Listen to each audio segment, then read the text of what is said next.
बिस्मिल्लाहिर्रहमानिर्रहीम, अस्सलाम वालेकुम। मैं हूं सैयद अनवारुल हसन और आप देख रहे हैं प्रोग्राम सच तो यह है बराह रास्त पीटीवी न्यूज़ इस्लामाबाद स्टूडियो से।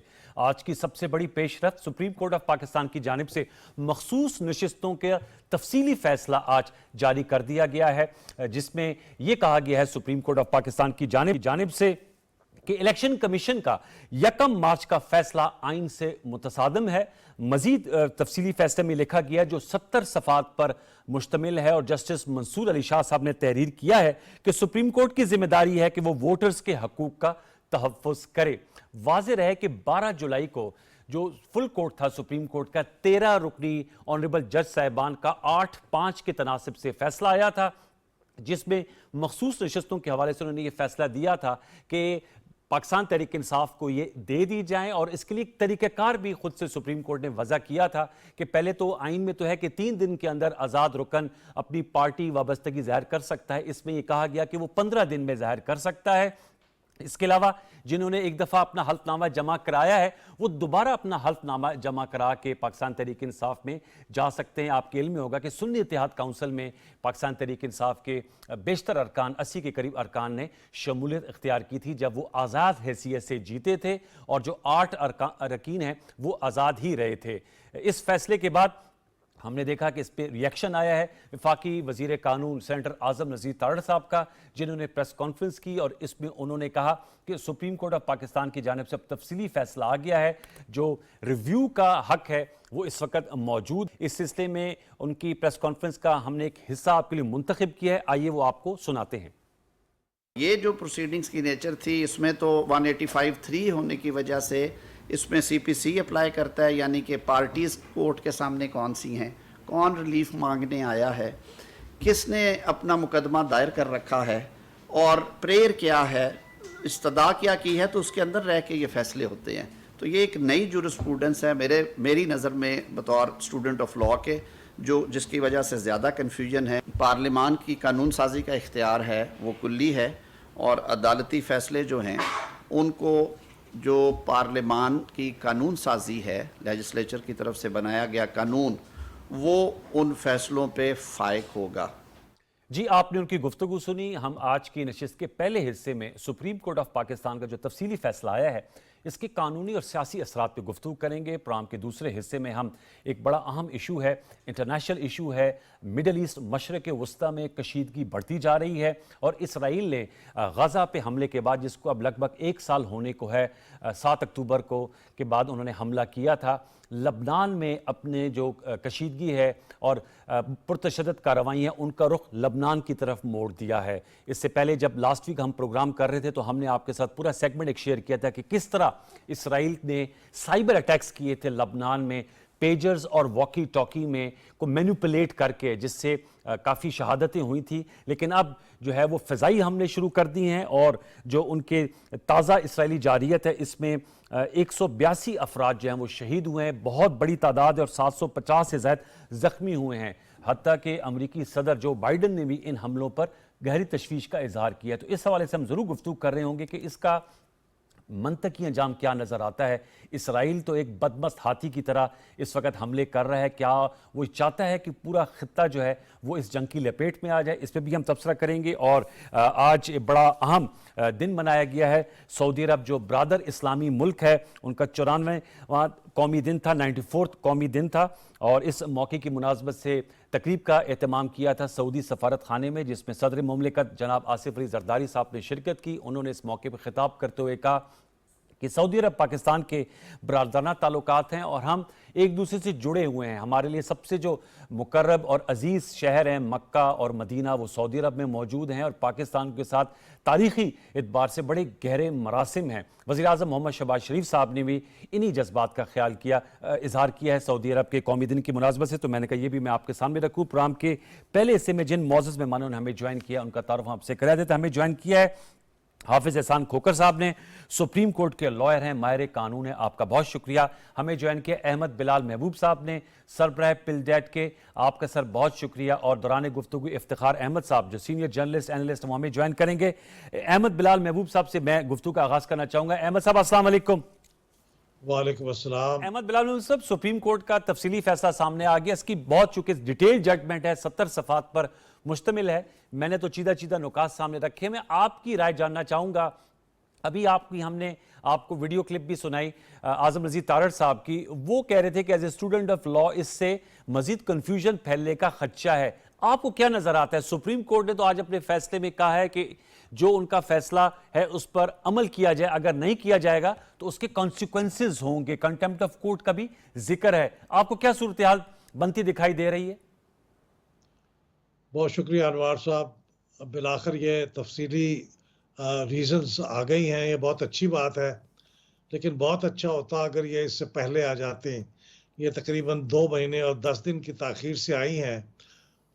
उसको जब इतना अहम फैसला था मुल्क और कौम के लिए और इससे इतनी गैर यकीनी सूरत हाल थी, तो उस सूरत में मेरे ख्याल में मोअज़्ज़ज़ जज अगर अपनी छुट्टियों को थोड़ा सा रीएडजस्ट कर लेते और ये फैसला तफसीली पहले आ जाता और उसके बाद फिर रिव्यू पिटीशन भी सुन ली जाती तो एक किस्म का क्लोजर हो जाता। लेकिन चूंकि वैक्यूम था तो इस दौरान बहुत सी चीज़ें और हो गई हैं और ये मामला मज़ीद कॉम्प्लिकेट हो गया है। देखिए, बाकी तो बहुत सी और चीज़ें हैं। आज़म रज़ीद तारड़ साहब ने जो बातें की हैं और जो कानूनी निकात उठाए हैं वो अपनी जगह बहुत अहम है। लेकिन एक आम शहरी की हैसियत से मैं समझता हूँ कि कानूनी और सियासी तौर पे जो सबसे बड़ी कॉम्प्लिकेशन है वो ये है कि इस दौरान पार्लियामेंट ने एक कानून पास कर लिया है जो इलेक्शन सेकंड अमेंडमेंट एक्ट है, और उस कानून को अभी तक भी वो मौजूद है। किसी ने उसको गैर आईनी करार नहीं दिया। यानी ऐसा भी नहीं है कि वो कानून पास हुआ हो और फिर उसको ओवरटर्न कर दिया गया। वो मौजूद है, मौसर है। तो इस वक्त उस कानून की मौजूदगी में, जिसमें कि हर इदारे को, सुप्रीम कोर्ट को, हाई कोर्ट को आइन और कानून के मुताबिक अपने फैसले करने होते हैं, तो अब ये सवाल पैदा हो गया है कि क्या इलेक्शन कमीशन सुप्रीम कोर्ट के फैसले पे अमल दरामद करेगा या ये पार्लियामान के पास किए हुए नए कानून के मुताबिक फैसले करेगा। स्पीकर साहब ने भी ये कह दिया है कि आपने कानून का एहतराम करना है और सुप्रीम कोर्ट ने कह दिया है कि आपने हमारे फैसले में अमल दरामद करना है। ये सबसे बड़ी कॉम्प्लिकेशन है और इसका कोई आसान हल भी नज़र नहीं आ रहा। लेकिन मैं इस बात से मुत्तफिक हूँ कि अगरचे दोनों इदारे मोहतरम हैं, लेकिन जब तक इस कानून को ओवरटर्न ना किया जाए, जो कानून है उसकी एक नॉच सुपीरियॉरिटी मौजूद रहती है और सुप्रीम कोर्ट को उसी के मुताबिक फैसले करने होंगे। और अगर ये सही है तो फिर मुझे नहीं लगता कि जब तक कि ये कानून मौजूद है अदालत के फैसले पे अमल दरामद हो सकेगा। बहुत अनफॉर्चुनेट होगा, लेकिन सूरत हाल तो यही है। लेकिन सर, मैं आपसे इसी जानना चाहूँगा, फिर मैं इस पे लीगल ओपिनियन भी लूँगा। हाफिज़ एहसान खोकर साहब ने आपने कहा कि क्योंकि ज़ाहिर बात है आप लोग बहुत से ऐसे मुकालमे कराते हैं कि सुप्रीम कोर्ट का जो फैसला है उसके फ़ौक़ियत हासिल होगी या जो पार्लियामान ने तरमीम की है उसको उस पर अमल दरामद जो है वो लाजिम होगा इलेक्शन कमीशन ऑफ पाकिस्तान के लिए। तो ऐसे में आपकी नज़र में आइन क्या कहता है और रिवायत भी इसमें ज़रूर बताइएगा, क्योंकि ज़रा सुप्रीम कोर्ट का फैसला 12 जुलाई को आया था और गालिबन आप जिस लेजिस्लेशन की बात कर रहे हैं, if I am not wrong, वो 7 अगस्त के लगभग हुई थी सर, जिसमें कहा गया था कि एक दफ़ा हल्फनामा जमा करा दिया गया, किसी जमात का तो दोबारा नहीं फिर कराया जा सकेगा। ऐसा ही है? 9 अगस्त को सदर ममलकत ने उसको साइन किया था, उस एसेंट दी थी जी। तो जी वही कानून है। देखिए, आमतौर पे जो मेरी समझ बूझ है, मैं इससे पहले ये वजाहत कर दूं कि मैं इस बात का हामी हूँ कि पीटीआई को उसकी मखसूस नशिस्तें मिलनी चाहिए। टेक्निकलिटीज़ की बात अलग है, लेकिन अब चूंकि टेक्निकलिटीज़ की बात हो रही है तो इसके बारे में मैं अर्ज करूँ कि ये कानून जब बन जाता है तो कानून अगर वो मौसर है और वो आइन से मुतसादम करार नहीं दिया गया तो उसकी सुपीरियरिटी होगी। फिर आपको सुप्रीम कोर्ट हो या हाई कोर्ट हो, उसको कानून और आइन के मुताबिक काम करना है ना। बुनियादी तौर पे तो बात कानून और आइन की है, तो आइन के मुताबिक ही तमाम इदारे काम करते हैं। लिहाजा अगर इस कानून, और फिर दिलचस्प बात यह है कि ये जो कानून है ना, इलेक्शन सेकंड अमेंडमेंट एक्ट, इसमें कोई नया कानून नहीं बनाया गया जी। इसमें तो पहले से मौजूद जो आइन और कवानीन मौजूद हैं उनको रीइटरेट किया गया है और ये कहा गया है कि उनके ऊपर अमल होना चाहिए बावजूद इसके कोई अदालतें अगर इसके खिलाफ फैसला दें। यानी कि बॉल अब इलेक्शन कमीशन ऑफ पाकिस्तान के कोर्ट में, उनका आज का इजलास भी बेनतीजा रहा है। इसका मतलब है कि सारा जो है वो जोर जिसका हम कहते हैं इलेक्शन कमीशन ऑफ पाकिस्तान पे है कि वेयर दे विल लीड। جی ہاں بالکل درست ہے، کیونکہ الیکشن کمیشن جب تک نوٹیفائی نہیں کرے گا اور گیزٹ نوٹیفیکیشن نہیں ہوگا تو ممبرز تو اس وقت تک ممبر تصور نہیں ہوں گے. تو اس لیے الیکشن کمیشن کی پوزیشن بڑی کلیدی پوزیشن ہے. اوکے سر، میں چاہوں گا ذرا ایک کمنٹ لیگل بھی لے لوں آپ ہی کی موجودگی کا فائدہ اٹھا کے.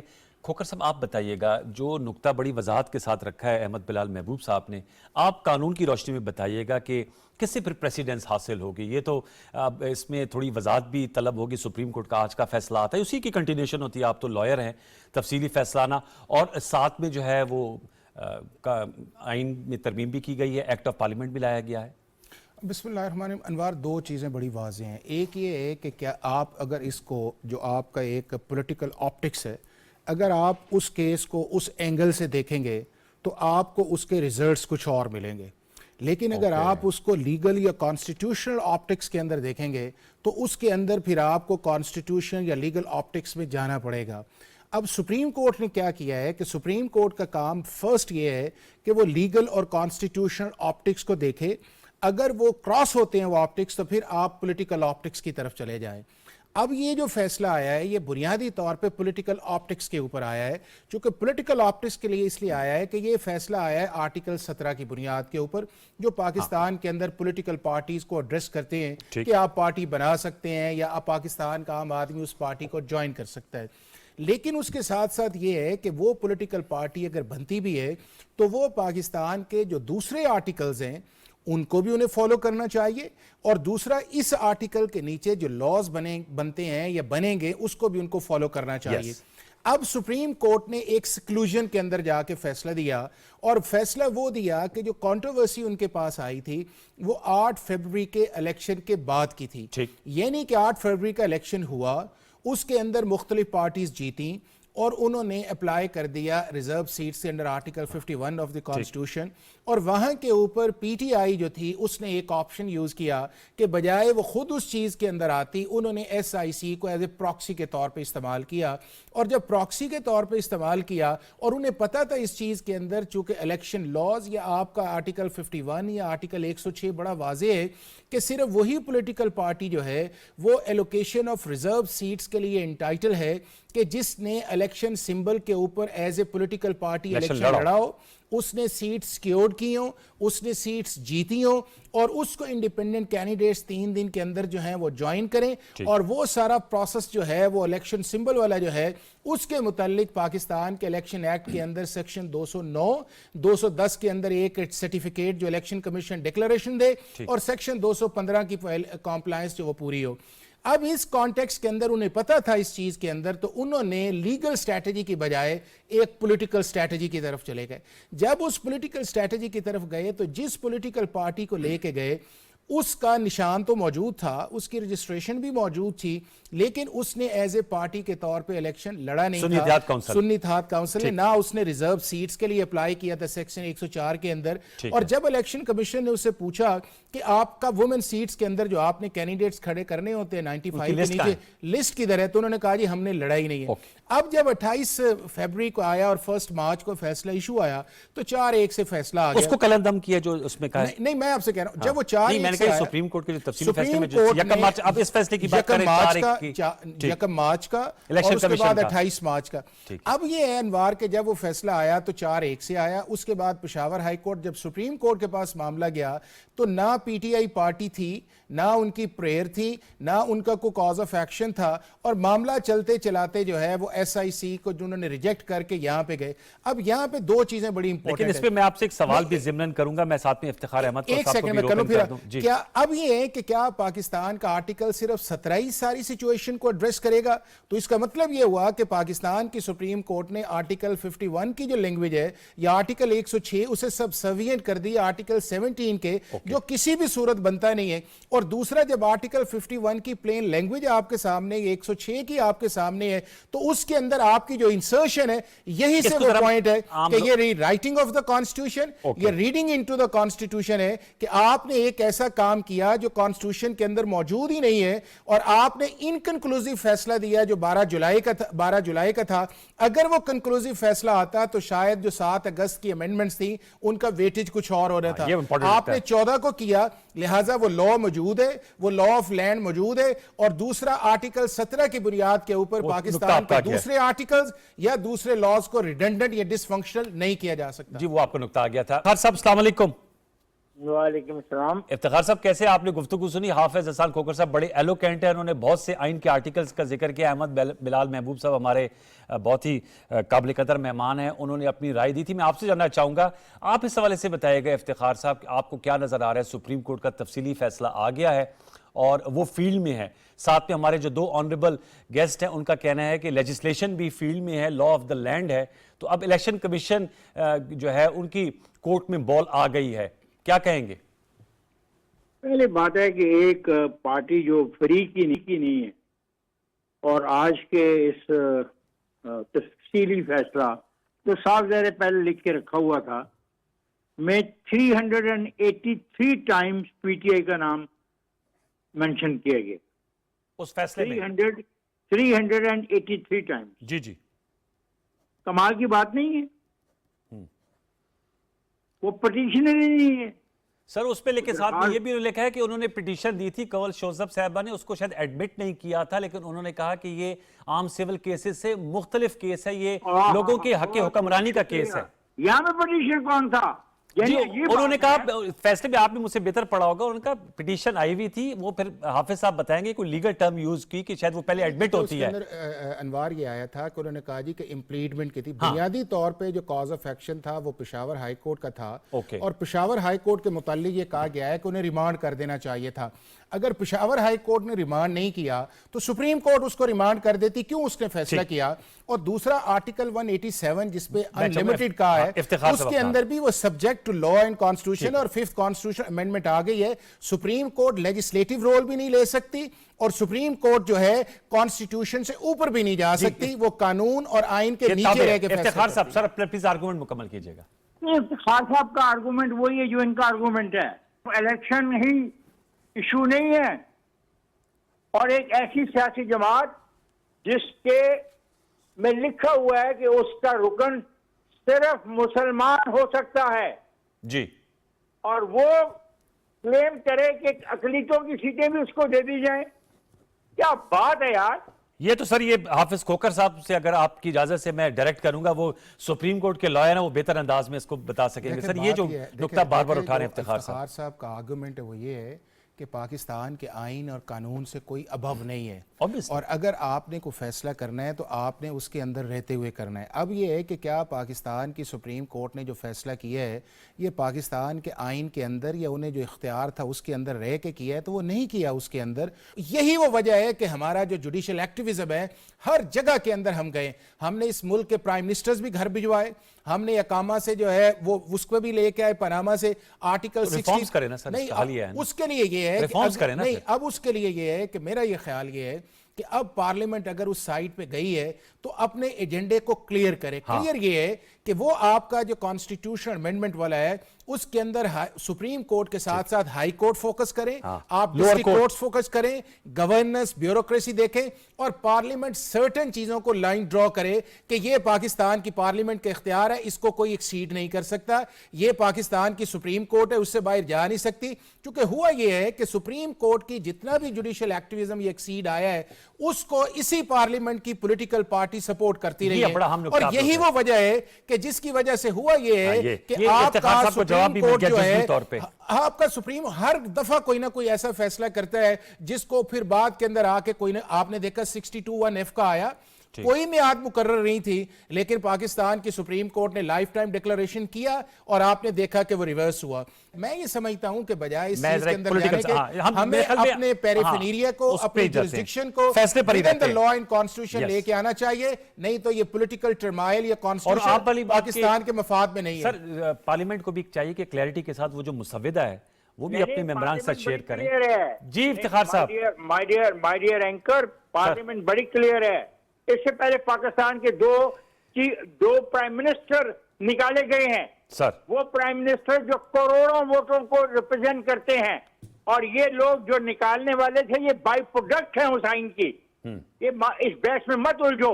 مجھے ایک بات بتائیں آپ جی. کہ کہاں پہ اپنا جب لکھا ہوا تھا قانون میں کہ آزاد امیدوار ودن 72 آورس کوئی پارٹی آپٹ کر سکتے ہیں, رائٹ؟ جی جی. پارٹی موجود تھی, پی ٹی آئی موجود تھی, P T I been party نہیں تھی. یس. تو ان لوگوں نے اس وقت جا کے 72 گھنٹے میں پی ٹی آئی میں شمولیت کیوں نہیں اختیار کی؟ یہ بہت بڑا سوال ہے سر, یہ تو آپ کا بالکل کیوں نہیں جینوئن کی؟ کوسچن ہے, یہ تو پاکستان تحریک انصاف سے ضرور پوچھا جانا چاہیے. نہیں. بالکل آپ نے ٹھیک کہا کہ اس میں بہت سی اس وقت ہمیں جو ہے وہ گتھیاں جو ہیں وہ سلجھانی. آپ کا بہت شکریہ افتخار احمد صاحب, thank you very much for joining us. آپ نے سوالات اٹھائے ہیں, ظاہر بات ہے حکومت کے پاس یہ ریویوشن ہے. حافظ احسان کھوکر صاحب سر آپ کا بہت شکریہ, آپ نے بھی بتایا جو آج کے فیصلے کے حوالے سے, فیصلے پہ کمنٹ کرنا ہمارا رائٹ ہے اور ہم اس حوالے سے جو مہمانوں کی رائے ہے وہ ان کی رائے ہے, ادارے کا اس سے کوئی تعلق نہیں. بارکیف ایک چھوٹا سا وقفہ شامل کریں گے, وقفے کے بعد آئیں گے تو ہم جو مشرق وسطیٰ کی صورتحال ہے اس پہ گفتگو کر رہے ہوں گے کہ اس کے جو اب جو امپیکٹ ہے وہ لبنان میں آ رہا ہے, اس کا اینڈ کیا ہو سکتا ہے اور اس کے لیے کیا عمل ہونا چاہیے. ایک چھوٹا سا وقفہ, دوبارہ لوٹ کے آتے ہیں, ہمارے ساتھ رہیے.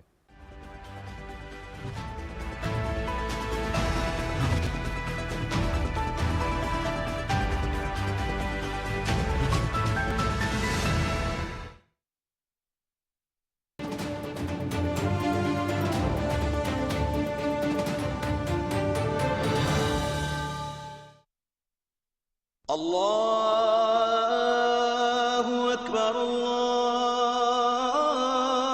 الله أكبر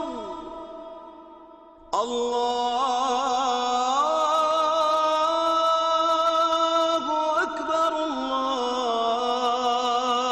الله أكبر أشهد أن لا إله إلا الله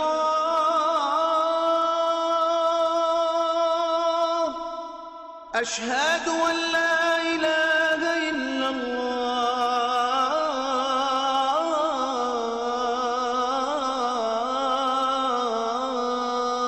الله أشهد أن محمدا رسول الله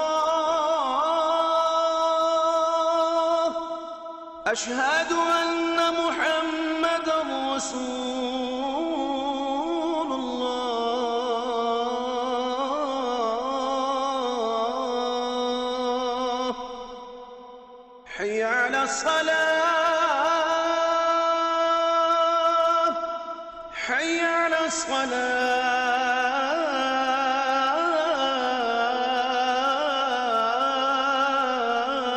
الصلاة حي على الفلاح حي على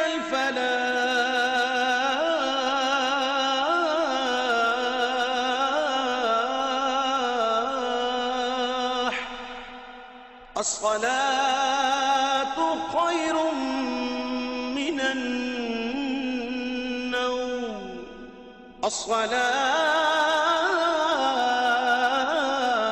الصلاة خير من النوم الله أكبر الله أكبر لا إله إلا الله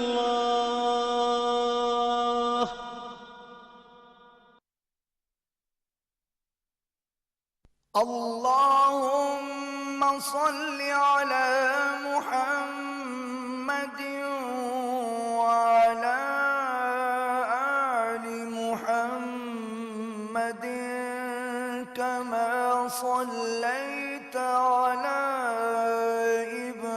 إبراهيم وعلى آل إبراهيم إنك حميد مجيد اللهم بارك على محمد وعلى آل محمد كما باركت على إبراهيم وعلى آل إبراهيم إنك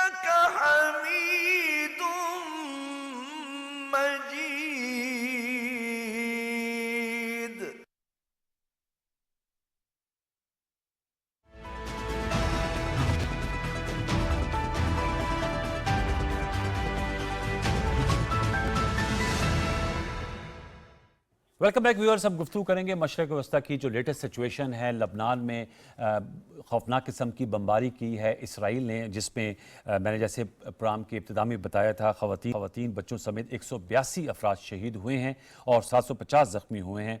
और इस हवाले से बहाना ये बताया गया, या आप वो विजुअल्स देख सकते हैं कि यहाँ पर असलहा था। पहले भी आपके इल्म में है कि इसराइल का जो झूठ का प्रोपेगेंडा है वो बड़ा सोची समझी स्कीम के तहत फैलाया जाता है और उसके बाद फिर अपनी वारदात डाल देते हैं। बारकैफ़ी एक नया फ्रंट खोल लिया उन्होंने मशरक़ वस्ता में। तो हम प्रोग्राम के इस हिस्से में डिस्कस करेंगे कि पेजर और cyber attacks, walkie talkie attacks के बाद अब जो ये पुरतशद्दुद हमलों का आगाज़ हुआ है और लबनान हिज़्बुल्लाह जो है वो उनका हदफ है, तो ये इसके क्यों कर उन्होंने दूसरा महाज खोला है, इस पर हम गुफ्तगू करेंगे। हमें मौजज़ में डॉक्टर मुनव्वर हसन साहब ने इस्लामाबाद स्टूडियोज़ में ज्वाइन किया है और अब्दुल बासित साहब से हम रब्ता करने की कोशिश करें, मैंने रिक्वेस्ट की भी है। अब्दुल बासित साहब से हमारा रब्ता हो चुका है। आप पाकिस्तान के तर्जुमान रह चुके हैं, भारत में पाकिस्तान के हाई कमिश्नर रह चुके हैं, जर्मनी में सफ़ीर रह चुके हैं, बड़ा इलस्ट्रियस कैरियर है आपका। अब्दुल बासित साहब अस्सलाम वालेकुम। जी वालेकुम अस्सलाम। भाई साहब बहुत शुक्रिया। मुनव्वर साहब आपका सर बहुत शुक्रिया। बासित साहब आपसे गुफ्तगू का आगाज़ करेंगे। सर, गाज़ा में तो अब अक्टूबर में ये हमले शुरू हुए थे इसराइल की जानिब से, सितंबर में हम आ गए हैं। अब वहाँ तो कोई मामला नहीं ठंडा हुआ, यूनाइटेड नेशन सिक्योरिटी काउंसिल की जानिब से रेजोल्यूशंस भी पास हुई, लेकिन अब लेबनान में एक और फ्रंट खोल लिया है इसराइल ने। आपकी नज़र में इसकी क्या वजह है? इसको फैलाना चाह रहा है इसराइल खित्ते में वॉर को?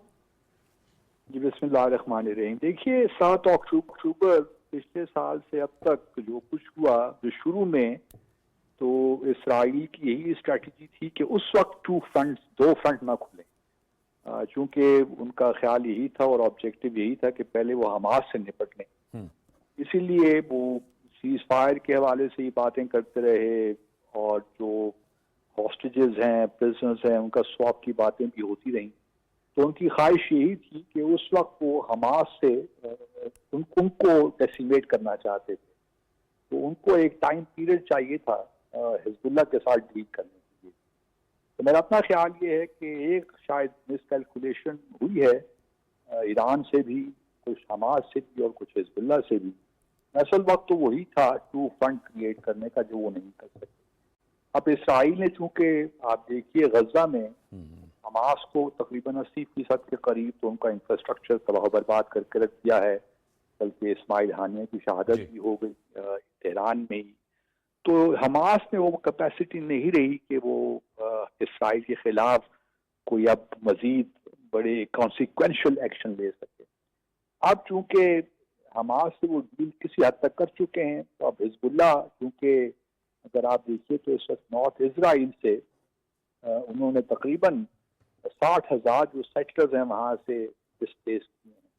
अब हिजबुल्लाह 2006 में भी हमने देखा जो वाक़यात उस वक्त हुए थे, और आज भी हम देख रहे हैं कि इनके पास कैपेसिटी तो हिजबुल्लाह के पास है, लेकिन इनके भी यहाँ कंस्ट्रेंट्स हैं। ये भी नहीं चाहते कि बहुत ज़्यादा मामला ऐसे एस्केलेट हों जहाँ पे उनको भी लेने के देने पड़ जाए।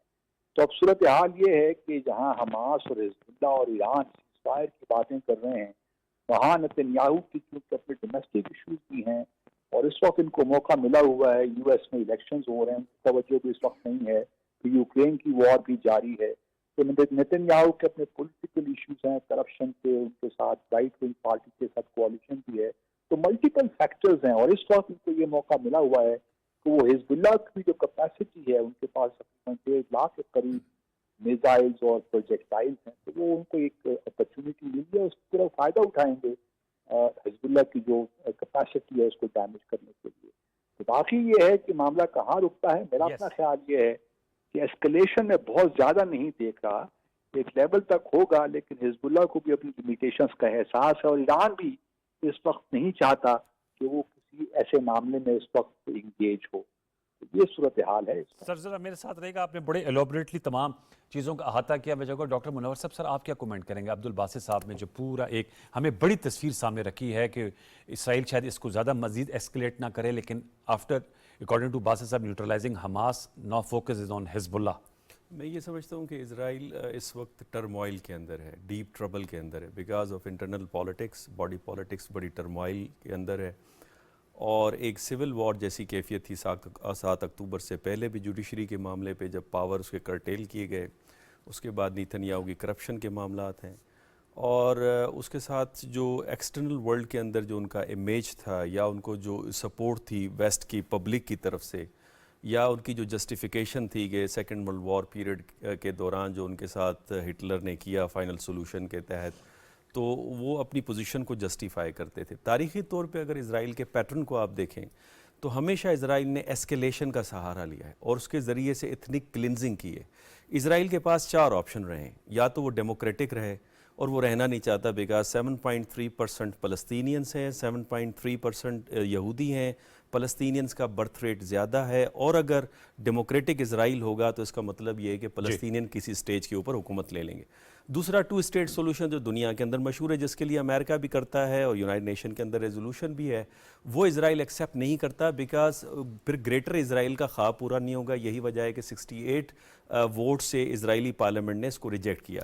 تیسرا اپرتھائٹ اسٹیٹ ہے، اور اپرتھائٹ اسٹیٹ کا مطلب یہ ہے کہ اسرائیل کی دنیا کے اندر بدنامی.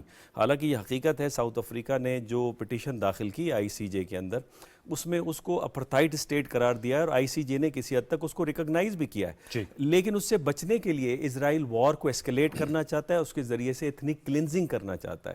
اس نے 48 میں کیا، 65 میں کیا، 73 میں کیا. جگہ کو ان لیویبل بناتا ہے اور لوگوں کو اتنا قتل عام کرتا ہے کہ وہ چھوڑ کے وہاں سے چلے جائیں تاکہ وہاں پہ اپنی کالونیز کو سیٹل نہ ہو. اپنے اہداف میں کامیابی ہو رہی ہے اس کو. وہ نہیں، اس دفعہ معاملہ کچھ اور ہے. چونکہ اسرائیل جو نارتھ اسرائیل ہے، جس کا ایمبیسڈر صاحب نے بھی ذکر کیا، حزب اللہ کے ساتھ اٹیک کی صورت میں وہاں سے تقریباً 1 لاکھ سے زیادہ لوگ بے گھر ہیں. ساؤتھ سے جو حماس کے ساتھ جو حملہ ہوا تھا اس میں بھی 1 لاکھ لوگ جو ہیں ترپدر ہیں. اب اسرائیل کی جو سٹیٹڈ پالیسی ہے وہ یہ کہ کم از کم حماس کے ساتھ اس حد تک معاملے کو لے جائیں کہ حماس کے ساتھ ہمارا ایسا نیگوسیشن ہو کہ آئندہ بھی اگر ہمارا کرائسس یا وار کی سچویشن ہوتی ہے تو ان کو درپدر نہیں کرے. اور پھر اسرائیل کے اوپر جو ٹرسٹ تھا ڈیوڈ سسٹم اور آئرن ڈوم سسٹم کی وجہ سے وہ ایروڈ ہو گیا اسرائیلیوں کا. اسی وجہ سے 1 ملین سے زیادہ اسرائیلی چھوڑ کے چلے گئے. باسط صاحب، یہ جو بات کی ہے ڈاکٹر منور صاحب سے، میں آپ سے جاننا چاہوں گا، جو آپ نے بتایا حماس کے بعد اب حزب اللہ، کوئی اب نیگوشیٹڈ سیٹلمنٹ کی گنجائش رہ گئی ہے ود حماس؟ دیکھیے، حماس کے پاس، میں تو بڑے عرصے سے یہی کہہ رہا ہوں کہ جہاں تک مذاکرات کی بات ہے حماس کے ساتھ، وہ تو ممکن ہی نہیں ہے. اچھا. کیونکہ اسرائیل نے تو بڑی، اور نتنیاہو نے تو بڑی واضح پوزیشن لی ہے کہ وہ حماس کو بالکل ڈیسیمیٹ کرنا چاہتے ہیں. تو اگر وہ اسرائیل کے ساتھ، حماس کے ساتھ کوئی ایسا معاہدہ کرتے ہیں تو انٹرنلی تو پرابلم اور بڑھ جائیں گے. دوسری بات یہ بھی یاد رکھیے کہ جو ہاسٹیجز مرتے جا رہے ہیں، نتنیاہو کو اس کی پوزیشن ویزاوی حماس اسٹرینتھن ہو رہی ہے. کیونکہ اگر ہاسٹیجز کی تعداد کم ہو رہی ہے، ان کو مارا جا رہا ہے، میں سمجھ سکتا ہوں کہ انٹرنل ڈائنامکس اسرائیل کے کیا ہیں، لیکن اس کا پریشر نہیں ہے جس طرح کے کوئی نتنیاہو کو بہت پریشان کریں. میرا تو خیال یہ ہے کہ ایک ٹھیک ہے، ہم اس کو انڈورس نہیں کرتے، ہم سب چاہتے ہیں کہ فلسطینیوں کو ان کا حق خود ارادیت ملے، اور ہم جو سیاسی دہشت گردی ہے اسرائیل کو، اس کو بھی ہم کنڈیم کرتے ہیں. تمام چیزیں اپنی جگہ پہ، جہاں تک قانون کی بات ہے، پرنسپلز کی بات ہے، UN چارٹر کی بات ہے، بے شمار UN سیکیورٹی کونسل کی ریزولوشنز ہیں. لیکن اس وقت مجھے یہ لگ رہا ہے وہ یہ ہے کہ حماس، دیکھیں نا، اس وقت سیز فائر کی باتیں کون کر رہا ہے؟ وہ حماس کر رہا ہے، حزب اللہ کر رہا ہے، ایران کر رہا ہے. اسرائیل تو سیز فائر کی باتیں نہیں کرتا، اور سیز فائر کی باتیں وہی کرتا ہے جو لوز کر رہا ہوتا ہے، جو میرا اندازہ جو ہے. تو اس وجہ سے میں سمجھتا ہوں کہ، اور پھر مسلمان دنیا بھی ان کے ساتھ ابھی کھڑی نظر نہیں آتی. ہر ایک ملک، کیونکہ اگر آپ دیکھیے تو خلیجی ممالک میں، عرب دنیا میں بھی ایک تذبذب کا حالت، ایک ایمبیویلنس ہے about these non state forces. تو یہ میں سمجھتا ہوں کہ معاملہ گمبھیر ہے. لیکن اسرائیل پہ مجھے سچی بات اگر پوچھے، کنڈمنیشن بھی ہے، سب کچھ ہے دنیا بھر میں، لیکن نتنیاہو کو پریشر اس وقت نہیں مل رہا کیونکہ امریکہ میں الیکشنز ہو رہے ہیں. اگر ٹرمپ اگر آ جاتے ہیں تو پھر تو نتنیاہو کے لیے اور معاملات بہتر ہو جائیں گے. تو اس لیے میں ایسکیلیشن بھی نہیں دیکھ رہا، وہ بھی اسرائیل کے انٹرسٹ میں نہیں ہے. لیکن یہ کہنا کہ اسرائیل کو پریشر میں ہے، کم از کم میں وہ نہیں دیکھ رہا، بلکہ مسلم دنیا اس وقت پریشر میں لگ رہی ہے، اور خاص طور پہ ایران، حماس اور حزب اللہ. یہ جو باسط صاحب میرے ساتھ ہی رہے گا سر، وہ ان کا تھیسس یہ ہے کہ پریشر جو ہے وہ इस्लामिक वर्ल्ड पे है। वो इसलिए कि हम जो ग्लोबल नॉर्थ है ना उसको इंटरनेशनल कम्युनिटी समझते हैं। जब यूनाइटेड नेशन की रेजोल्यूशन की इम्प्लीमेंटेशन की बात आती है तो हम देखते हैं कि जी वो इम्प्लीमेंट क्यों नहीं कर रही। भाई इम्प्लीमेंट इसलिए नहीं करी कि फ़ंडिंग वहाँ से आती है, पीस कीपिंग फोर्सेस वहाँ से आती हैं, रिसोर्सेज वहाँ से आते हैं। जहाँ उन्होंने इम्प्लीमेंट करवाना होता है रिसोर्सेज दे के वो करवा देते हैं, चाहे वो डारफोर का मामला हो, साउथ सूडान का मामला हो, बोस्निया का मामला हो। अगर ग्लोबल साउथ ने अपने इश्यूज़ को रिजॉल्व करना है तो फिर यूनाइटेड नेशन को उनको फंडिंग भी करनी होगी, रिसोर्सेज भी देने होंगे, पीस कीपिंग फोर्सेस भी देनी होगी, जो हम नहीं देने के लिए तैयार। पहली बात तो ये। दूसरी बात ये देखें, जो मुझे नेतन्याहू क्यों ट्रबल के अंदर नज़र आते हैं, नेतन्याहू का इस वक्त कैरियर मुझे फ्यूचर में नज़र नहीं आता, चूँकि जितना अंदर से टर्मोइल है इंटरनल पॉलिटिक्स का। नेतन्याहू के पास एक ही ऑप्शन है, जितना वॉर को एस्केलेट करेगा वो उतनी देर पावर के अंदर रहेगा, और इसी वजह से कहाँ तक एस्केलेट करते रहेंगे ना, ये वो भी तो सवाल एस्केलेट है का ना। उसका जो पर्पस है कि अमेरिकन जो मिलिट्री माइट है वो कम से कम यहाँ पे आए, और ताकि जो रीजनल प्रॉक्सीज हैं जिसकी वजह से उसको दर्द सर है, वो उस प्रॉक्सीज को वंस फॉर ऑल वो मिटा के सकता है। इजराइल के हक में नहीं है। आ जाते हैं हमास की तरफ। देखें, वो अरिस्टोटल ने एक बात कही थी कि रियलिटी ज़्यादा अहम है या आइडिया ज़्यादा अहम है, और ये वेस्टर्न स्कॉलर्स भी ये बात कह रहे हैं कि आइडिया जो है वो परमानेंट होता है, और हमास जो है वो एक नज़रिया है जिसको आप मिटा नहीं सकते। दूसरी बात कमज़ोर कर सकते हैं, कमज़ोर भी मैं उसकी भी आपको बताता हूँ। जो इस वक्त वेस्टर्न एनालिसिस है वो ये कि आउट ऑफ 6 ब्रिगेड 4 ब्रिगेड्स अभी भी इंटैक्ट हैं हमास की, और एक आधी ब्रिगेड उनकी इंटैक्ट है, जबकि इजराइल की जो गुलानी जो उनकी ब्रिगेड है वो तकरीबन 45% उनकी डिस्ट्रॉय हो गई है। और फिर जो इजरायली कमांडर्स हैं वो सवाल एक उठा रहे हैं नेतन्याहू से कि वंस शूटिंग स्टॉप होती है तो फिर क्या आपके पास पॉलिटिकल रोड मैप क्या है, फॉलोअप क्या है इसका, क्या है, आप क्या करना चाहते हैं। अब सवाल यहाँ पे ये पैदा होता है कि इजराइल पहले ज़्यादा सिक्योर था या इस वक्त ज़्यादा सिक्योर नज़र आता है, जहाँ पे जो प्रॉक्सीज़ हैं, चाहे वो हशद शैबी की सूरत में हो, अंसारुल्लाह की सूरत में, हमास की सूरत में हो, हिजबुल्लाह की सूरत में हो, होसियों की सूरत में हो, वो ज़्यादा इस वक्त ख़तरा बन के उभरी हैं या माजी में वो ज़्यादा सिक्योर था। तो अमेरिकन भी ये समझाने की कोशिश करें कि नेतन्याहू जो कर रहा है वो इजराइल की एग्जिस्टेंस को ख़तरा है, और यही वजह है कि 1 मिलियन से ज़्यादा इजरायली मुल्क छोड़कर जाके वेस्टर्न ममालिक के अंदर जो अशकनाजीज़ हैं जाके दोबारा सेटल डाउन हो जाएं, तो इजराइल के ऊपर ट्रस्ट ख़त्म हुआ है। और फिर वेस्ट में जो उसकी बुनियादी सपोर्ट थी, और वेस्ट का जो यूथ है वो तो कहता है इजराइल को ख़त्म करके हमास के हवाले करें। 93% जो अमेरिकन यूथ है वो तो ये बात कर रही है।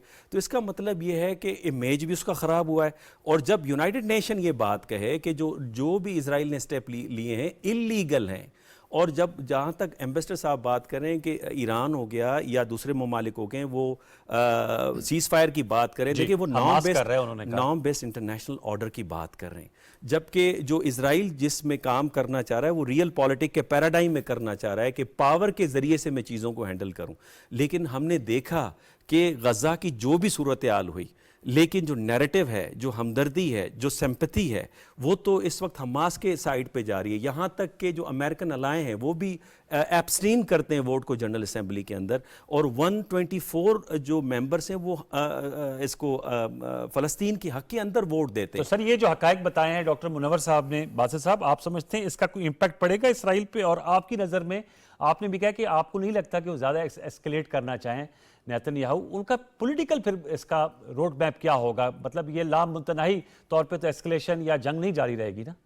जंग तो देखिए जारी नहीं रहेगी, और मैं कतन ये नहीं कह रहा कि from moral point of view और लीगल पॉइंट ऑफ व्यू वो इसराइल जो कर रहा है वो ठीक कर रहा है, या इसराइल के लिए प्रॉब्लम्स नहीं है। आफ्टर ऑल बिन नेतन्याहू के लिए बहुत इश्यूज हैं, बहुत सियासी प्रॉब्लम्स हैं, लेकिन मैं तो एक खालिस्तन रियल पॉलिटिक्स के नुक्ते नज़र से बात कर रहा हूँ, जिस तरह इंटरनेशनल रिलेशंस काम करते हैं। ठीक है, नैरेटिव भी आते जाते रहे, कोई नैरेटिव पहली दफ़ा तो नहीं हुआ ना, 67 में वॉर हुई, फिर 73 में हुई, तो जो कुछ इजराइली लेबनान में 1982 में हिजबुल्लाह बनी, ये कोई बातें नई नहीं है।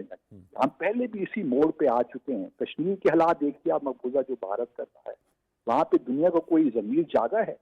तो ये जहाँ तक हम अपने दिल को खुश करने की सारी बातें कर सकते हैं, जो हकीकत है वो यही है कि इजराइल को इस वक्त एक आप कह सकते हैं कि बिल्कुल एक खुला हाथ मिला हुआ है। ICJ ने कर दिया, ठीक है जी, कि ऑक्यूपेशन इलीगल है, लेकिन अभी तक ICC वारंट नहीं इशू कर सका बिन नेतन्याहू के खिलाफ। तो ये कुछ रियलिटीज हैं इंटरनेशनल पॉलिटिक्स की, और उसको अगर सामने रखिए तो मुझे नहीं लगता कि इजराइल इज लूजिंग। मेरा अपना ख्याल ये है कि इजराइल ने جو جس طریقے سے غزہ کا حشر کیا ہے، 41-42 ہزار لوگوں کو وہاں شہید کر دیا، کوئی پوچھنے والا نہیں ہے. صحیح کہا. امریکہ وغیرہ، یورپ اگر آپ دیکھ لیجیے، even for that matter China, Russia, ان کے اپنے بڑے ایشوز ہیں. تو میرا اپنا خیال یہ ہے کہ یہ معاملہ جب تک کہ، کیونکہ حزب اللہ کی جہاں تک بابت ہے، وہاں انہوں نے یہ نہیں کہا کہ وہ حزب اللہ کو بالکل تباہ کر دیں. ادھر جو آبجیکٹو ہے بہت محدود ہے، وہ یہ ہے کہ ان کی ہم نے کیپیسٹی ختم کرنی ہے کہ وہ جو نارتھ اسرائیل ہے وہاں پہ حملہ نہ کر دیں. تو تھوڑا سا یہ فرق ملحوظ رہے تو پھر چیزوں کو انڈرسٹینڈ کرنا شاید زیادہ آسان ہو جاتا ہے. ہم ایموشنل ضرور ہیں، ہمارے جذبات بھی ہیں فلسطینیوں کے ساتھ، لیکن میں پیورلی جو ہے ایک ریئل پالیٹکس جو اس وقت ہو رہا ہے اس کانٹیکس میں بات کر رہا ہوں. باقی ہماری خواہشات تو ہو سکتی ہیں، لیکن مجھے لگتا ہے کہ مسلم دنیا اور فلسطینیوں نے جو 7 اکتوبر کے بعد جو کچھ ہم نے دیکھا بہت یوز کیا ہے گراؤنڈ، اور اب اس کو ری کیپچر کرنے کے لیے میں مورالٹی کی بات نہیں کر رہا، نیریٹو کی بات نہیں کر رہا، میں جو زمینی حقائق ہیں ان کی بات کر رہا ہوں. اور اس سے مجھے لگتا ہے کہ اب بہت وقت لگے گا دوبارہ اس سچویشن کو ریٹریو کرنے میں فلسطینیوں کو. میں نے سر بہت آپ نے یہ حقائق پر مبنی تجزیہ دیا towards the end one line. Sir زمینی حقائق جو بتائیں باسط صاحب نے، میرے خیال میں نظر بھی یہی آ رہا ہے کہ جو صورتحال ہے. میں باسط صاحب سے ایگری کرتا ہوں ریئل پالیٹک میں، لیکن ہمیں ایک چیز دیکھنی چاہیے نا کہ جو پاور ہے for a longer period of time آپ اس کو استعمال نہیں کر سکتے. ویتنام میں امریکنس نے شکست کھائی، سوویت یونین افغانستان کے اندر کھائی، پھر امریکنس کا کیا حشر ہوا، عراق میں کیا ہوا. تباہی مٹیریل تو ہوتی ہوئی نظر آتی ہے، لیکن میں یہ سوال پوچھتا ہوں کہ فلسطینیوں کو آپ نے مارا، نتیجہ کیا نکلا؟ حماس. لیبنانیز کو آپ نے مارا، نتیجہ کیا نکلا؟ حزب اللہ. آپ نے داعش کریٹ کی، نتیجہ کیا نکلا؟ القدس بریگیڈ اور حشد شیبی. تو آپ جتنا کریں گے ریاستی، اگر آپ کو ریاستی بنیادوں کے اوپر آپ کو گھیر نہیں سکتے، مسلم دنیا OIC پر کٹھے نہیں ہے، تو جو پراکسیز یا ملیٹنٹ گروپس بن رہے ہیں انہوں نے تو آپ کو گھیر کے رکھا ہوا ہے نا. تو مسئلہ یہ ہے کہ کیا اسرائیل پہلے سے زیادہ سیکیور ہے ریئل پالیٹک میں یا زیادہ انسیکیور ہے اس وقت؟ تو جواب ملے گا زیادہ انسیکیور ہے. اوکے، بہت شکریہ عبدالباسط صاحب، تھینک یو ویری مچ. آپ نے اپنا تجزیہ ہمارے ساتھ شیئر کیا. ڈاکٹر منور صاحب آپ کا بہت شکریہ، آپ نے اپنا پرسپیکٹو دیا. ہم نے آپ کو سچویشن اس وقت بتائی اور 2 آپ کو اس پہ پرسپیکٹو ملے ہیں، ایک ریال پالیٹک کا اور جو ڈاکٹر منور صاحب نے بھی بات کی ہے کہ کیا اسرائیل اتنے حملے کرنے کے بعد آج اپنے آپ کو زیادہ محفوظ سمجھتا ہے یا زیادہ غیر محفوظ سمجھتا ہے. یہ سوال ہم اٹھاتے رہیں گے پروگرام سچ کی نشست سے. آج کے لیے یہی کچھ، انشاءاللہ آپ سے ملاقات ہوگی کل رات 10:05 پر دوبارہ سے. سید انوار الحسن اور سچ کی پروڈکشن ٹیم کو اجازت دیجیے. اپنا بہت سا خیال رکھیے. اللہ نگہبان.